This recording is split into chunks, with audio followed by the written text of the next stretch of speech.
Meanwhile, we got Senator Tim Scott with us, Republican of South Carolina, one of the early backers of Marco Rubio, an endorsement that proved crucial to Marco Rubio and set the trail toward big establishment figures in the party looking to Marco Rubio. And I think, Senator, and it's very good to have you, that you know, Donald Trump is saying of guys like you, forget him. Who needs him? What do you think?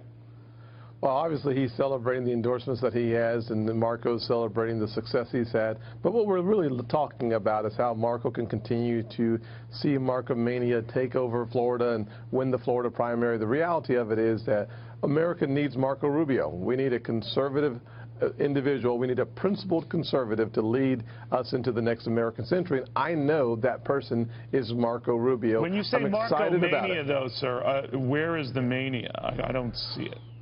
Well, there's no question that we were very excited about winning in Minnesota. We did very well, incredibly competitive in Virginia, and we had other successes throughout the country. What we're looking at now is an opportunity for us to stake a claim on Florida and do very well in Florida. Very well means winning, right? Very well means winning, right? There's no doubt that the team, as we look at the state of Florida, we believe that we have a lot of reasons to be confident.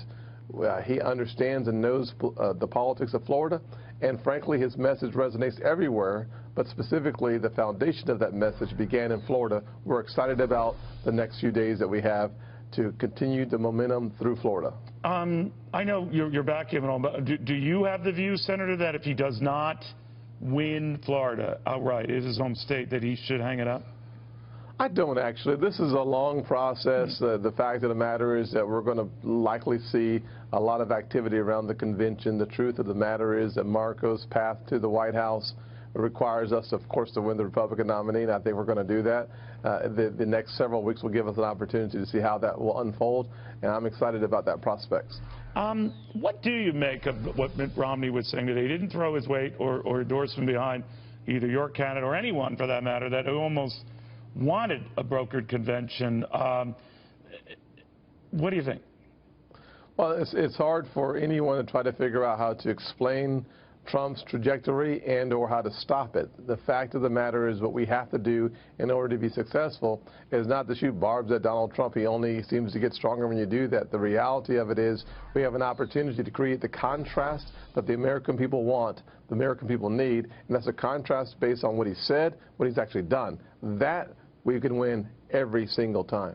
Do you think that, given the words that have been spoken, Senator, especially calling Donald Trump as often as Marco Rubio has a con man, that if Donald Trump ends up being the nominee, he would support him as the nominee? Well, listen, what we've known about the Republican Party for a long time is that we certainly have been able to fuse together people who have different philosophies under one big tent. We'll continue to see that happen. I think the momentum that is necessary for us to win back the White House and to preserve that equilibrium on the Supreme Court will help many people make the decision, the right decision, that whoever the Republican Party's nominee is going to do a better job. Not to be rude, but that's not exactly what I asked. That in the end, he is called, that is Marco Rubio, Donald Trump, a lot of things, a con man, a phony. And I'm just wondering, I know bygones are bygones in campaigns. I remember George Bush Sr. Calling Ronald Reagan's tax cuts and all that voodoo economics, and he ends up on the ticket.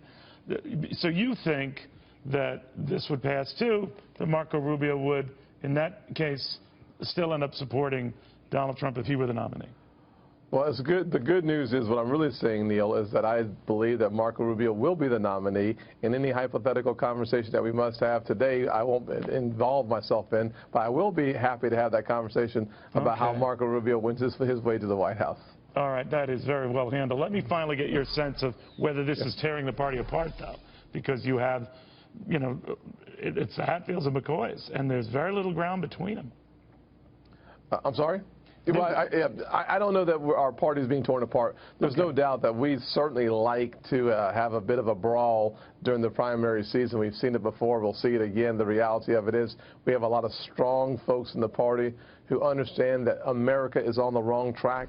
The one thing that unifies this party is the notion that 4 years of Hillary Clinton or 4 years of Bernie Sanders will only be an extension of the last 8 years. No conservative, no one center to the right, right of center wants that to be a reality. We will find a way to make sure that this next cycle that ends in November elects a Republican. Senator, always a pleasure talking to you. Thank you for taking the time. Thank you, Neil. Senator Good to be Scott. back.